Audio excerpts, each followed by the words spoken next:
Bonjour, c'est Tracy, bienvenue dans cette nouvelle vidéo et on va poursuivre aujourd'hui l'album Saint-Valentin, le gros album Saint-Valentin. Donc on attaque la page 2.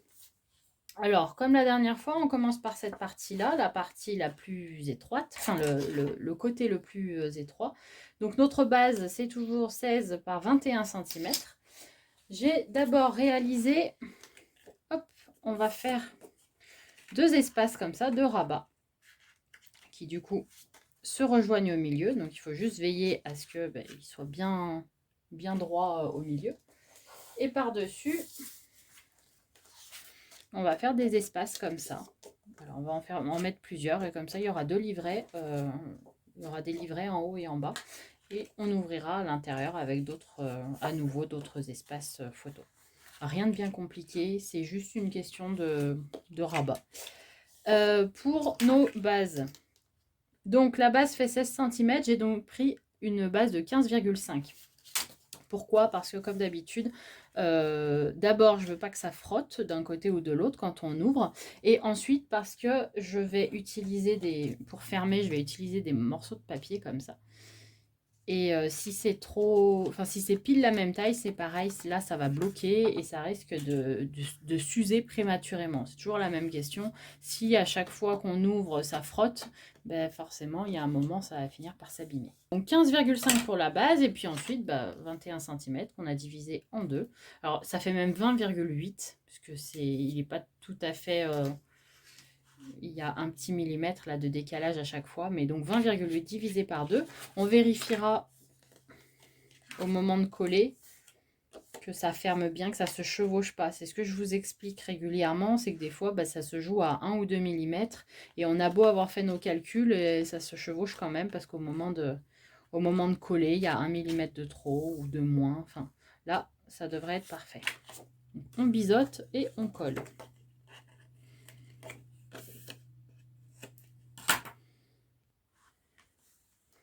Alors quand on colle, je les ai mis bien au milieu et on veille, ça a encore bougé, on veille à les coller bien droit, bien évidemment, l'un par rapport à l'autre.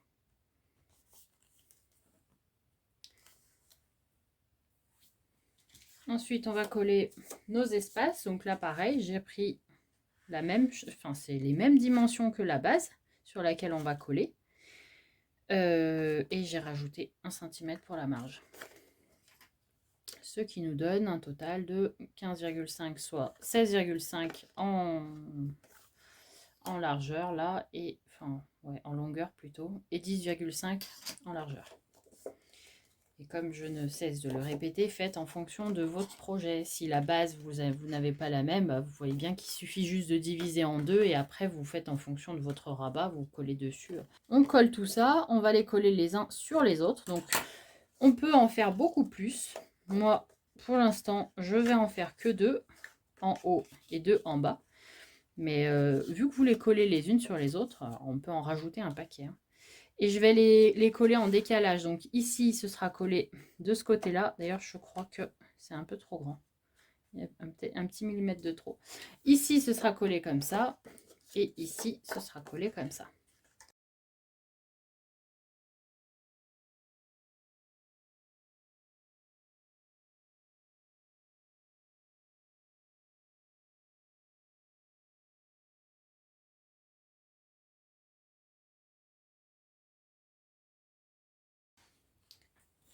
Ensuite, pour nos fermoirs, alors tout simplement, des morceaux de papier, des chutes, comme d'habitude. Hop, celle-ci, on va la coller ici. Donc, vous prenez tout le livret, là. Et on va coller ça en dessous. Et ça va se fermer comme ça. Et pour celui-ci, on va faire la même chose, mais de l'autre côté, forcément, puisque c'est ces feuilles-là aussi que l'on veut fermer. Voilà. Pour les deux morceaux, vous prévoyez une marge donc d'1 centimètre à peu près. Un soufflet. Ça, alors, c'est ce qui va... On va le coller comme ça. Et le soufflet, c'est l'épaisseur du papier. En gros, c'est l'épaisseur. Donc, plus vous allez avoir de pages ici, si vous avez décidé d'en mettre 5, admettons, plus le soufflet devra être épais pour qu'on puisse tout mettre à l'intérieur. Là, je l'ai prévu assez large parce que je vais peut-être rajouter aussi des...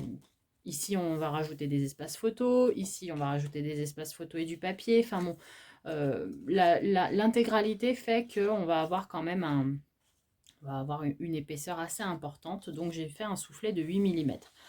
Avec l'habitude, avec la pratique, vous serez de plus en plus capable de déterminer ce soufflet. Je ne peux pas vous donner de mesures précises puisque ça va dépendre du projet et de ce que vous décidez de mettre à l'intérieur. Voilà. Si vous laissez du papier blanc et que vous mettez juste les photos, ça prendra aussi moins de place que si vous mettez un espace photo en papier uni plus la photo. Donc tout est vraiment à prendre en considération. Donc on biseaute. Et pour le reste, là, donc 1 cm, 8 mm, et pour le reste, bah, c'est ma chute, donc je sais même pas combien elle fait, et peu importe, elle fait un peu plus de 8 cm, mais c'est pas... On peut la faire plus petite, on peut la faire plus grande, enfin, pas la question. Peu importe. Et donc, on va coller ça au bord ici. Alors, cette fois-ci, je vais prendre des mesures, parce que je voudrais quand même que ce soit assez centré. Donc, je vais le mettre à 3 cm, je pense, du bord. Voilà.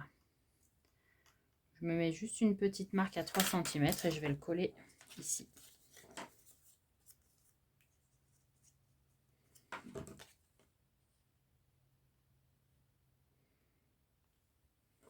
Voilà. Pareil en haut, petite marque à 3 cm.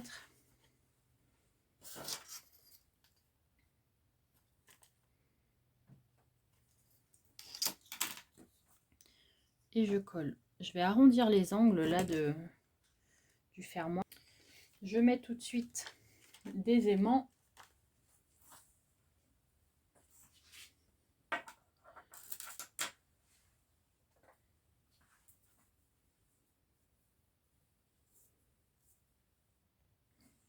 J'ai tout maté très simplement. Donc j'ai maté les deux fermoirs, y compris sur la petite bande ici. Quand c'est des tout petits soufflets de moins de 5 mm, je les mate pas. Mais là, comme c'était un peu plus important, je trouve que ça fait plus fini quand c'est maté. Pareil à l'intérieur. J'ai maté là les deux couverts, je sais pas comment, les deux rabats avant, et avec du papier décoratif et à l'intérieur du papier uni.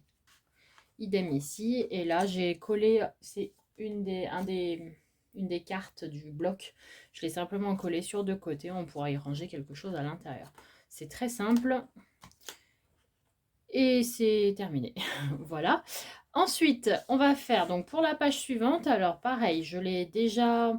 Il y a un pop-up que j'ai fait en tuto express. Donc vous retrouverez, je vous mettrai évidemment les liens dans la barre d'infos. C'est plus simple de vous proposer certains pop-up en tuto express en vous expliquant comment les adapter à chaque fois à votre projet.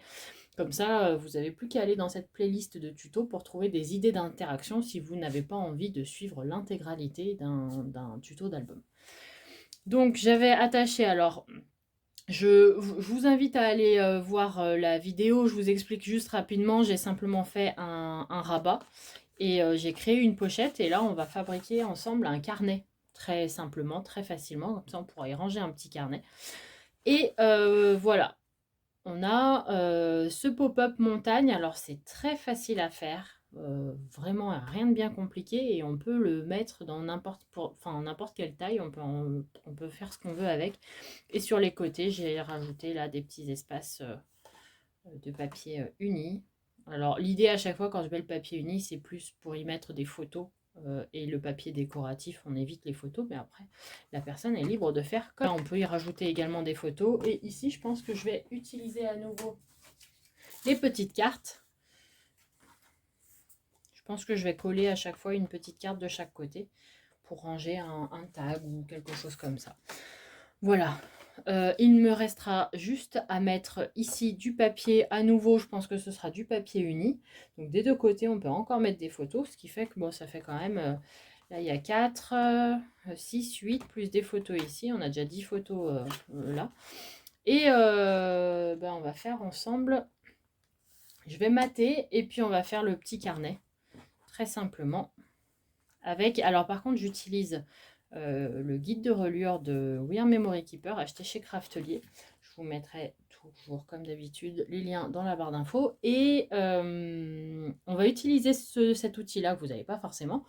Si vous ne vous l'avez pas, vous pouvez très bien le faire à la main. Enfin voilà, c'est de la couture. Hein. On va juste faire un carnet qu'on va coudre. Donc rien de très, très difficile. Mais le guide de reliure permet d'aller plus vite et d'être plus net, plus aligné. Je vous montre ça tout de suite. Donc voilà l'appareil. C'est vraiment bien pensé. Je trouve que vous avez dedans un petit guide comme ça avec des idées de reliure.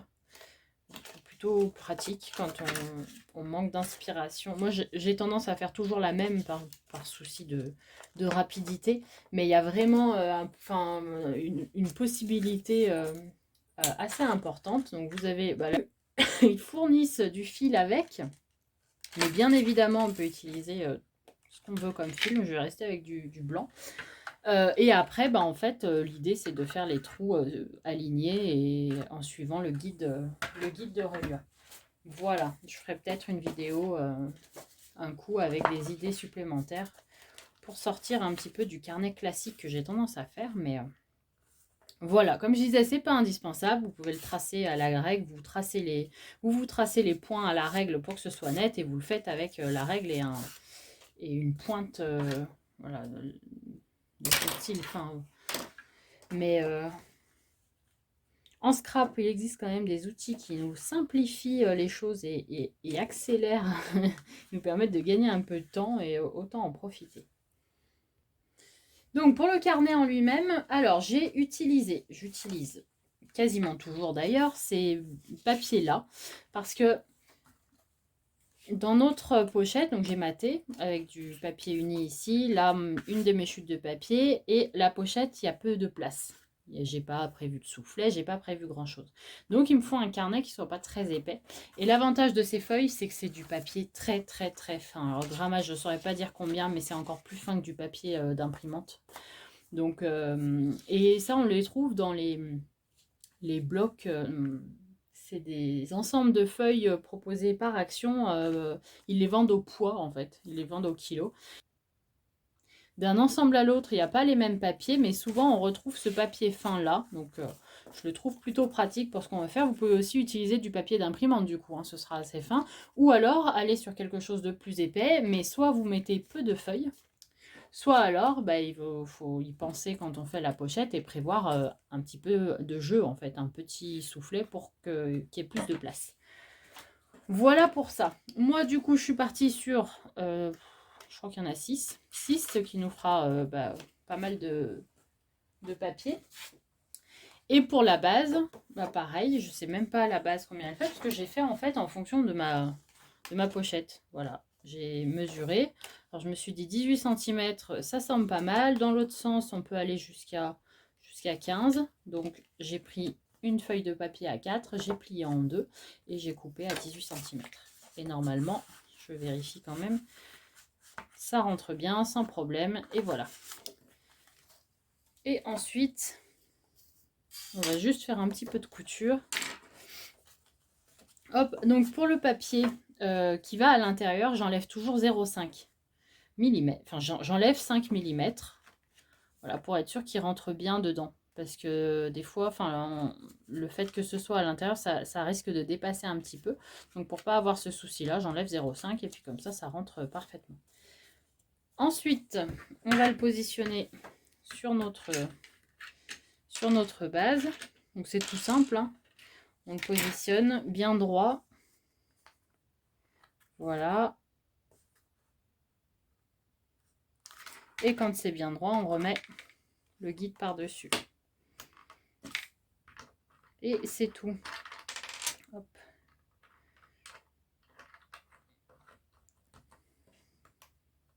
Dans la pochette.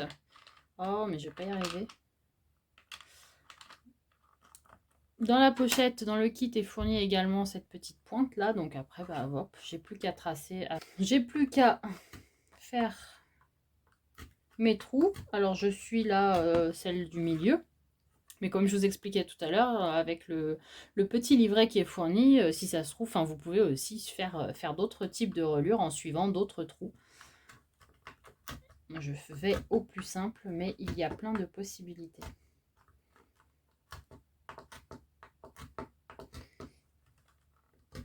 Après, on va prendre notre fil, notre aiguille, et on va faire un petit peu de couture. Hop, hop.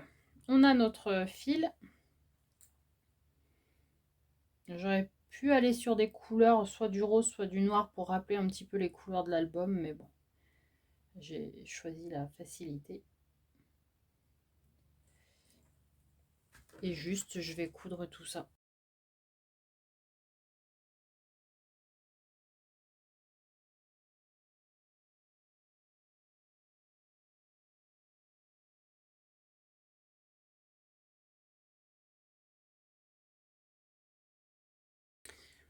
Le carnet est terminé. Le rendu est plutôt sympa.